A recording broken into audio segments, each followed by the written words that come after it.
Bonjour, on va corriger les exercices 23, 24, 25, 26, 1, 27, page 127. Donc les exercices que vous voyez là, sauf le 2 ici que je vais enlever. Et ensuite les exercices 10 et 11, page 125. Alors commençons par ces exercices ici. Alors exercice 23. Ma voiture a perdu 10% de sa valeur en 2013 et encore 10% de sa valeur en 2014. A-t-elle perdu 20% de sa valeur initiale en 2 ans? Alors, dans cet exercice, on a un paradoxe qui est un classique qu'on verra, que vous reverrez en particulier plus en détail en troisième. Alors, il ne faut pas se laisser piéger, parce qu'en fait, quand on fait des pourcentages, il faut bien savoir des pourcentages de quoi on parle. Donc ici, quand on part d'une certaine valeur ici, vous voyez, on enlève 10%. Donc on a un prix de la voiture, on lui enlève 10%. Ce prix. On arrive à un nouveau prix. Et ensuite, on lui enlève encore 10%. Donc, prenons par exemple ici un prix grand X. Donc, j'ai un prix grand X au départ, donc qui est le prix de ma voiture. Elle perd 10% de sa valeur, on obtient Y. Donc ici, si on regarde, la voiture, elle a perdu 10% de sa valeur en 2013. Donc ici, il y aura 10% de X qui va disparaître. En Y, on aura perdu 10% de X. Donc, ce qui est perdu, c'est 10% de X. Et ensuite, donc ici, c'était en 2013. Et là, c'est en 2014. C'est dans le passage à 2013 et dans le passage à 2014. Donc, ce qui est perdu ici, c'est 10% de X. Et, alors, je pourrais mettre plus. Et ensuite, on perd 10% de Y. En fait, ici, je pourrais mettre un plus. On a perdu ça, et on a encore perdu ça. Et la question, c'est est-ce que c'est pareil que perdre 20% de la valeur initiale? Donc, est-ce que c'est pareil que 20% de X? Eh bien, la réponse est non. Parce que 20% de X, c'est 10% de X plus 10% de X.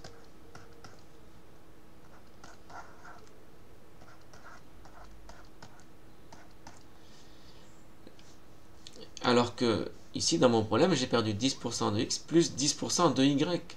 Donc, autrement dit, le deuxième 10%, là, c'est un 10% d'une valeur qui a déjà été réduite. Donc, ces deux valeurs ici, là, 10% de X et 10% de Y étant différentes, eh bien, ce ne sera pas pareil, en fait. Ça, c'est pas pareil que ça, parce qu'en fait, X, c'est pas pareil à Y. Et donc, la réponse est non. La valeur n'a pas perdu 20%, donc la voiture n'a pas perdu 20% de sa valeur initiale en 2 ans. Alors, on pourrait prendre par exemple, un exemple. Donc, prenons par exemple une voiture qui coûterait 20 000 euros. On va faire un exemple simple ici. Donc, prenons une voiture qui, au départ, voudrait 20 000 euros. Donc, 20 000. 10% de 20 000, c'est 2 000. Donc, première étape, si je lui enlève 2 000, qui est donc 10%, on obtient 18 000. Donc, Y, c'est 18 000 euros. Ça, c'est donc mon Y. Ça, c'est mon X. Ensuite, il faut lui enlever 10%. Donc, 10%, c'est 1800. Donc, il faut faire moins 1800. Et donc, moins 1800, ça fait 16 200.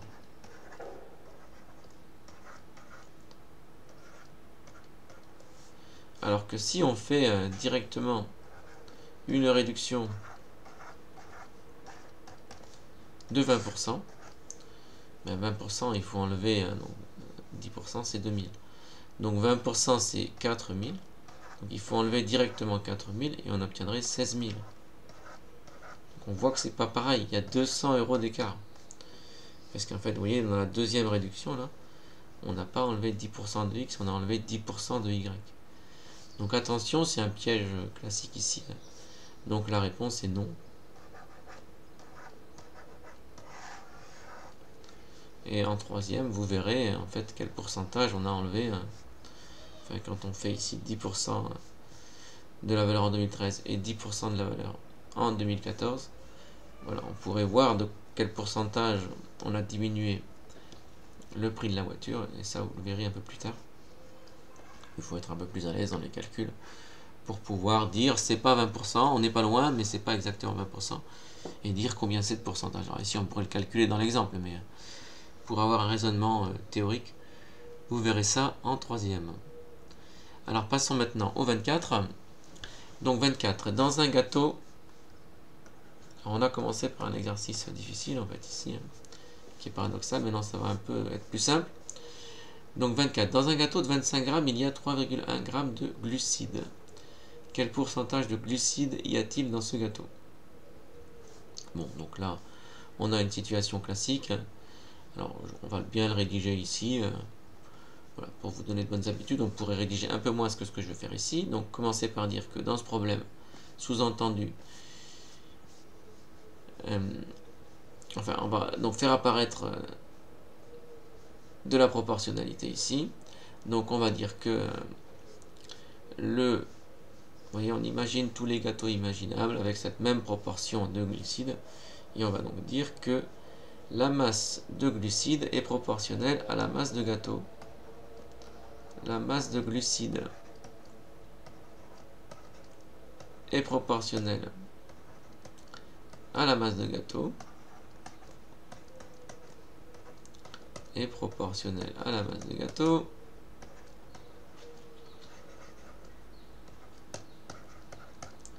À la masse de gâteau.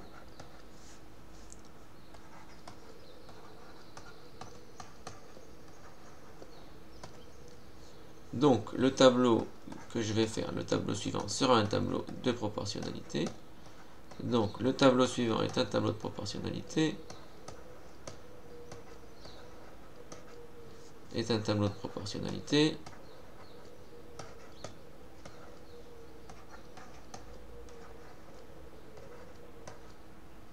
De proportionnalité.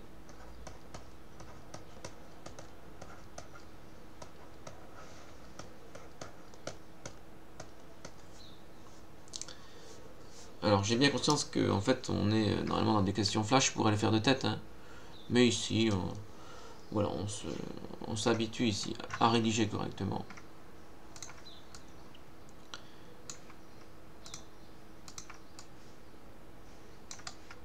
Vous avez évidemment chez vous, vous aviez la possibilité de rédiger de façon plus, enfin de le faire de tête ici, mais de suivre cela étant cette correction pour avoir une version un peu plus théorique. Donc la version ici, donc le tableau de proportionnalité en question, ça va être ici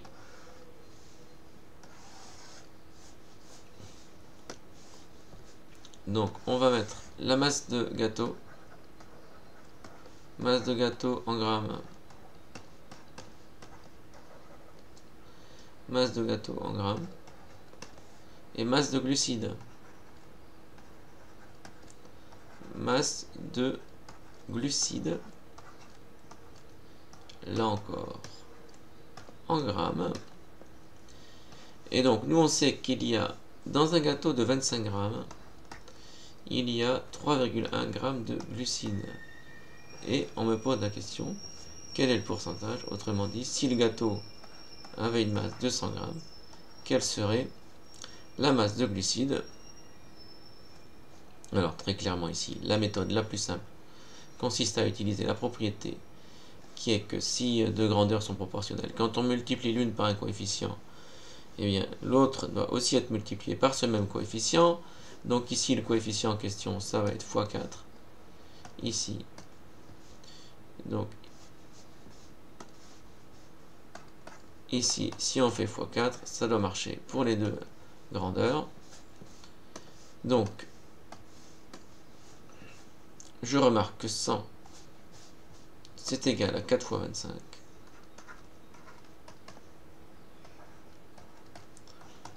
Par conséquent, il faut que j'applique ce même coefficient à 3,1. Donc 3,1 fois 4, ça donne 12,4. Donc le point d'interrogation, c'est 12,4. Donc le pourcentage de glucides est 12,4%. Le pourcentage de glucides, alors c'est un pourcentage en masse, hein. On pourrait imaginer un pourcentage en volume, mais ici c'est un pourcentage en masse. Donc le pourcentage de glucides est 12,4%. Voilà, on avance. Alors passons maintenant à l'exercice 25.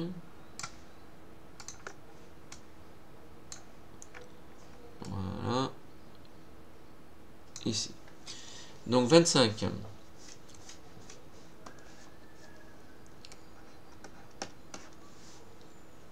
37,5% des 128 adhérents d'un club de tennis ont plus de 30 ans. Combien d'adhérents de ce club ont moins de 30 ans ?» Alors dans cette situation, et comme je vous l'ai dit dans le cours, alors je remarque que l'icône de la calculatrice ici, bon, c'est pas très utile. Donc je reviens. Donc 25, 37,5% des 128 adhérents d'un club de tennis ont plus de 30 ans. Combien d'adhérents de ce club ont moins de 30 ans? Alors, comme je vous l'ai dit dans le cours, souvent, on préfère, dans les problèmes de pourcentage, appliquer la technique, donc autrement dit le point de vue des fractions, parce que c'est plus efficace. Et en particulier, dans les situations dans lesquelles on doit calculer un nombre où le pourcentage est donné, autant, bon, quand le pourcentage est à calculer, bon, la méthode avec la proportionnalité peut se comprendre, bien qu'elle ne soit pas indispensable. Autant, dans ce cas de figure ici, c'est beaucoup plus efficace de le faire avec les fractions. Donc ici, on va le faire avec les fractions parce que c'est plus adapté. Donc, voilà, donc allons-y, faisons-le. Donc on remarque que la question, c'est combien d'adhérents de ce club ont moins de 30 ans et que le pourcentage, c'est ceux qui ont plus de 30 ans. Donc il faudra faire une soustraction, soit on le fait sur les pourcentages, soit on le fait sur les adhérents. Nous, on va le faire plutôt sur les adhérents.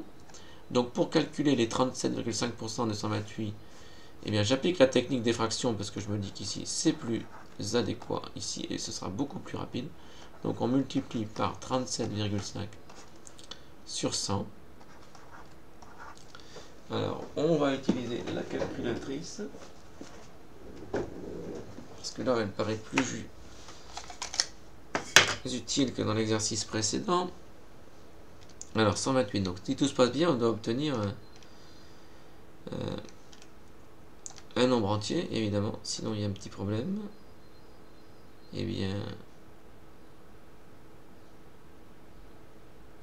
c'est bizarre. Oui, c'est sauf que c'est moi qui me le tapé sur la calculette. Lamentable. Voilà, ça fait 48.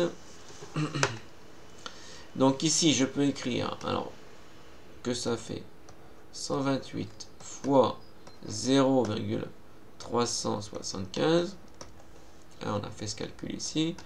Et sur la calculatrice m'a dit que ça faisait 48.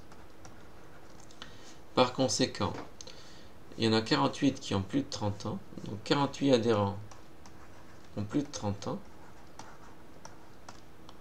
48 adhérents ont plus de 30 ans.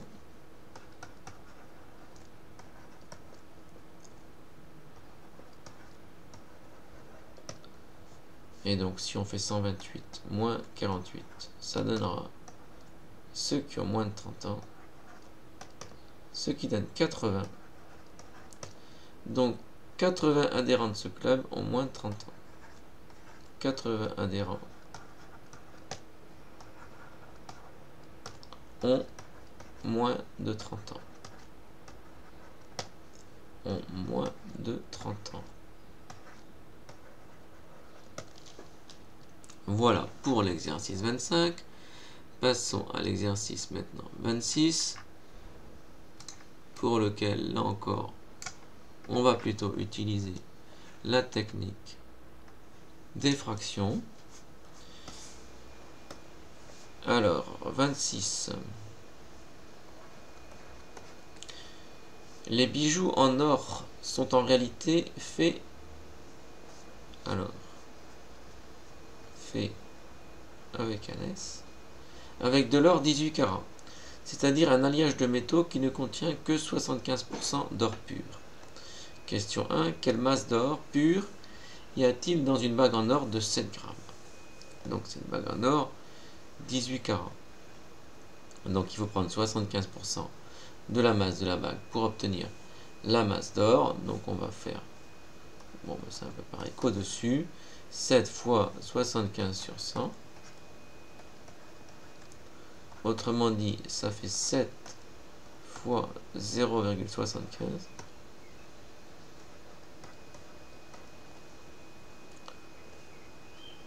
Donc on fait ce calcul. Donc 0,75 c'est 3 quarts. Donc si je ne veux pas le faire à la calculatrice, on va donc faire 7 fois 3 quarts, parce que 0,75 c'est 3 quarts. Donc ça fait 21 quarts. Je vous montre un peu une petite une façon de le faire sans calculatrice ici, mais évidemment vous pouvez le faire à la calculatrice. Donc ici 4 fois 5, 20. Donc en fait c'est pareil que 20 plus 1 quart. Et 20 divisé par 4 ça fait 5. Donc ça fait 5 plus 1 quart. Donc ça fait 5,25.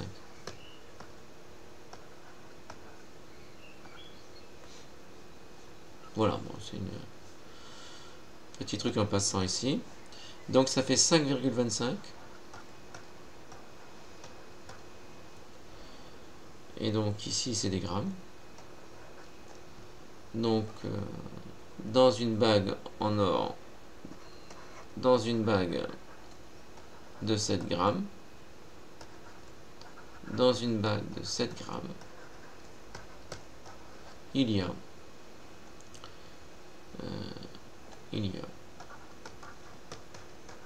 5,25 grammes d'or pur. 5,25 grammes d'or pur.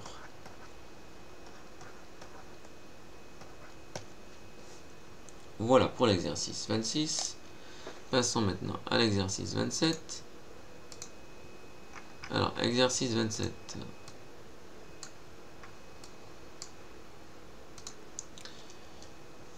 « 51% des capsules de café sont vendues sur Internet. 5% des capsules vendues par Internet sont inutilisables à la réception du colis, entre parenthèses, colis abîmés, et doivent être échangées. Quel pourcentage des capsules vendues sont à échanger parce qu'elles ont été abîmées pendant le transport? Alors ici, il faut prendre donc 5% de 51%. Or, la règle qui constitue à multiplier une quantité par une fraction, elle est valable y compris pour les fractions. Donc ici, on va donc faire 5% de 51%, qui me donnera la fraction des capsules de café. C'est une fraction qu'ensuite je pourrais mettre en pourcentage, mais a priori ici c'est une fraction.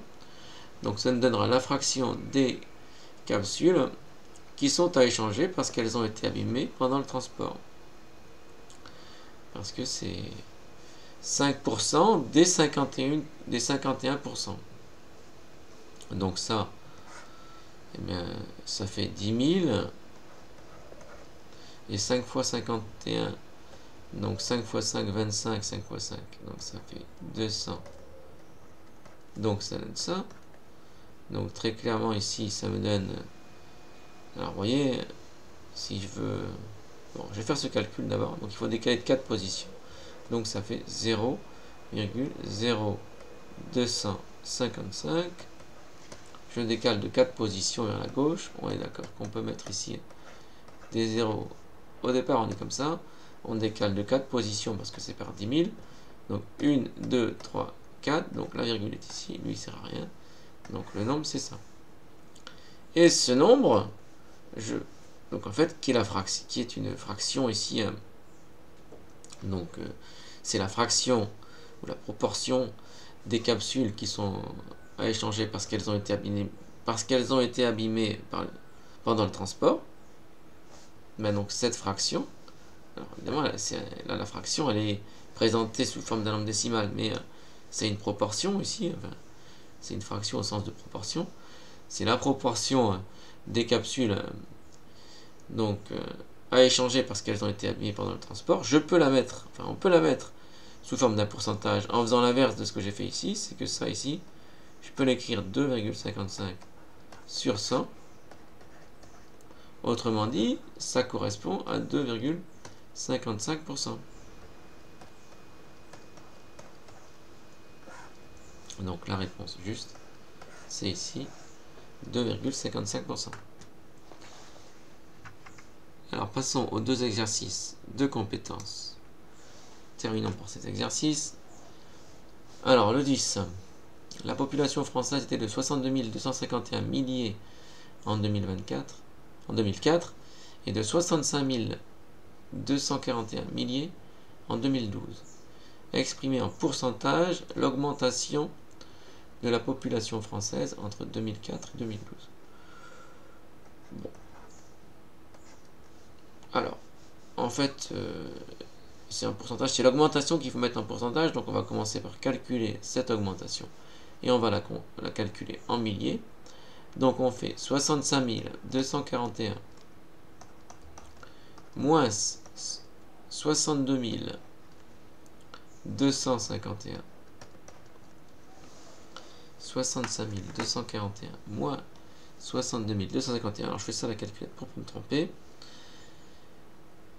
65 241 moins 62 251. On trouve 2290 égale 2290. Donc milliers, sous-entendu ici. 2990.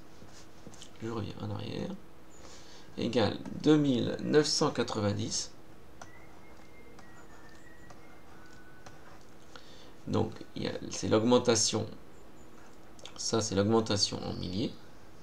Voilà, bon. Donc maintenant on peut donc faire un tableau de proportionnalité ici en disant que si on veut interpréter ça comme une situation de proportionnalité, on écrit que l'augmentation de la population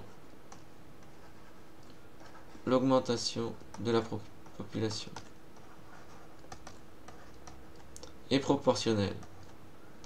L'augmentation de la population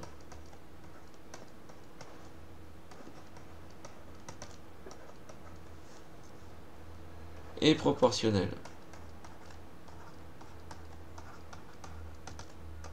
eh bien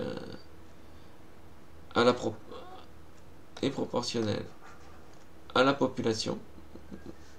Alors ouais, c'est un peu bizarre de mettre la population, si je mets ça. Est proportionnelle à la population initiale. Parce que c'est ça ici, c'est cette référence qu'on prend quand on fait une augmentation en pourcentage. À la population initiale. À la population initiale.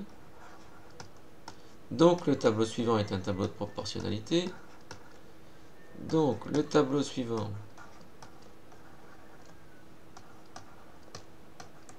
est un tableau de proportionnalité. Est un tableau de proportionnalité.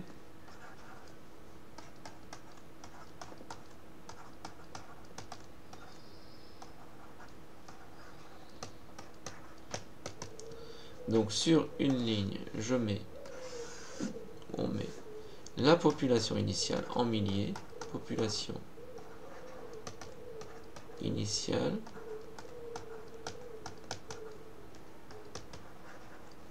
en milliers,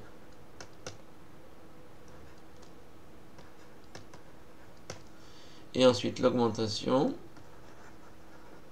là encore en milliers. Augmentation en milliers.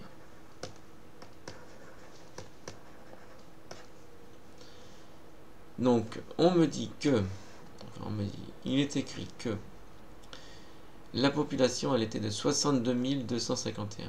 62 251. Et on a trouvé une augmentation de 2990. Pour avoir le pourcentage d'augmentation, il faut imaginer que au départ, on était 100 milliers. Et donc faire ce calcul. Donc ici, on va faire les produits en croix sont égaux. Donc le point d'interrogation. Alors j'écris pas les produits en croix sont égaux. Hein. Je le fais directement. Et donc j'écris que le point d'interrogation, il vaut donc 100 fois 2990 divisé par 62 251.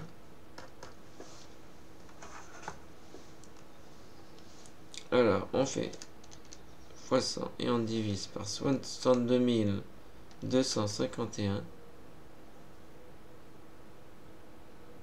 Ouais, je sais pas. Voilà, on exécute et donc on obtient 4,8 environ. Alors je vais mettre environ ici 4,8. Et donc le pourcentage d'augmentation est donc le pourcentage d'augmentation ou l'augmentation. On va mettre l'augmentation est de 4,8%. L'augmentation est 4 plus 4,8%. Où le pourcentage d'augmentation est 4,8%. Voilà pour le 10. Passons au 11. Donc dans un collège, 75% des 120 élèves de 4e et 70% des 110 élèves de 3e étudient l'espagnol. Quel pourcentage des élèves de 4e et 3e représente les élèves qui étudient l'espagnol? Alors, dans ce problème, on voit qu'effectivement ici, ça va être par rapport aux deux groupes mis ensemble. On veut une proportionnalité par rapport aux deux groupes mis ensemble. Et on a ici des pourcentages sur chacun des groupes individuellement. Alors, c'est un problème assez classique ici. On va commencer par... Alors, on va le faire sans théorie ici. On va le faire à la main. Donc, on va commencer par calculer les 75% des 120 élèves. Donc, les élèves de 4e qui étudient l'espagnol. Donc, on fait 120 fois 75 sur 100.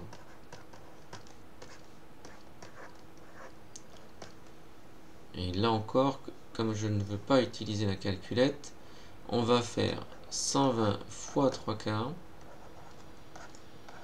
Et on va ruser et on va faire comme ça. Donc ça fait, si on le calcule comme ça, 120 divisé par 4 fois 3. Et 120 divisé par 4, ça fait 30. Donc ça fait 30 fois 3 égale 90. Autrement dit, il y a 90 élèves de 4e. Donc là, c'est les 4e. Il y a 90 élèves de 4e qui étudient l'espagnol. Maintenant, on va faire pareil avec les élèves de 3e. Donc faire 110 multiplié par 70 sur 100. Du calme, du calme. Donc ça me donne 110 fois 0,7. Donc ça c'est pour les élèves de 3e. Donc 7 fois 11 ça fait 77. Donc ça c'est pour les élèves de 3e. Donc il y en a 90 en 4e et 77 en 3e qui font l'espagnol. Donc on va pouvoir ajouter 90 plus 77. Ça fait 167. Ça c'est qui étudie l'espagnol. Alors maintenant on va calculer le nombre total d'élèves qui sont soit en 4e soit en 3e. Donc on fait 120 plus 110 pour avoir tous les élèves des deux niveaux. 120 plus 110, ça donne 230. Donc ça, c'est les élèves de 4e et de 3e. Et donc maintenant, on peut faire ce raisonnement ici, ou un raisonnement du même genre. Donc on dit que le nombre d'élèves qui étudient l'espagnol est proportionnel.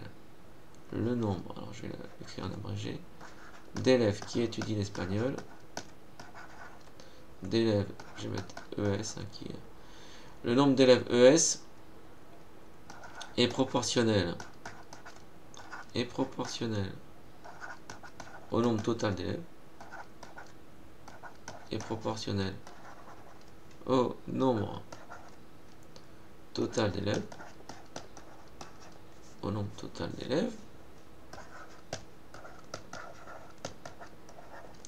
Donc on a un tableau de proportionnalité si je fais un tableau. Donc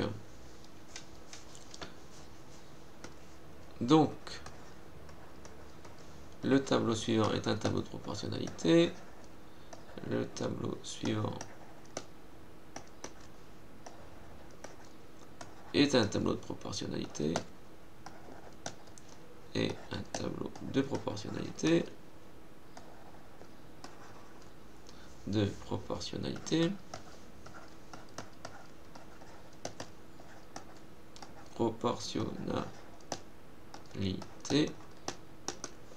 Donc sur une ligne, on va mettre le nombre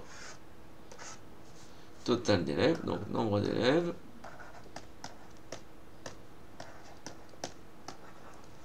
et sur l'autre ligne, on va mettre le nombre d'élèves hispanisants. Donc je vais les appeler des élèves ES.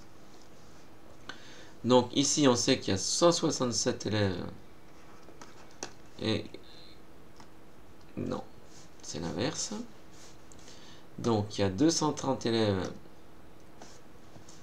Il y a 230 élèves ici. Et il y en a 167 qui font espagnol. Et donc le pourcentage sera obtenu en imaginant une situation ou un groupe dans lequel il y aurait 100 élèves. Donc ici, les produits en croix sont égaux. Par conséquent, mon point d'interrogation, alors on pourrait utiliser x, hein, mais vous voyez que bon, comme c'est vraiment une équation évidente, j'utilise même pas x. Donc on fait 167 fois 100 sur 230. Donc ça, ce sera le pourcentage d'élèves hispanisants sur les deux niveaux. Donc on calcule ça avec une calculatrice. 167, donc 16 700, et on divise par 230.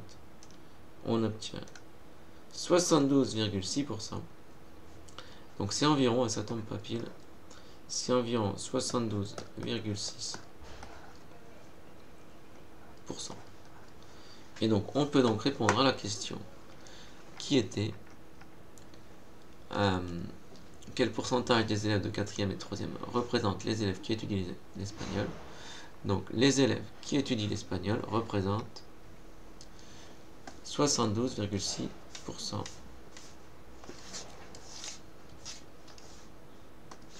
Les élèves qui étudient l'espagnol, donc les élèves ES, représentent 72,6% des élèves de 3e et 4e. Des élèves de 4e et 3e.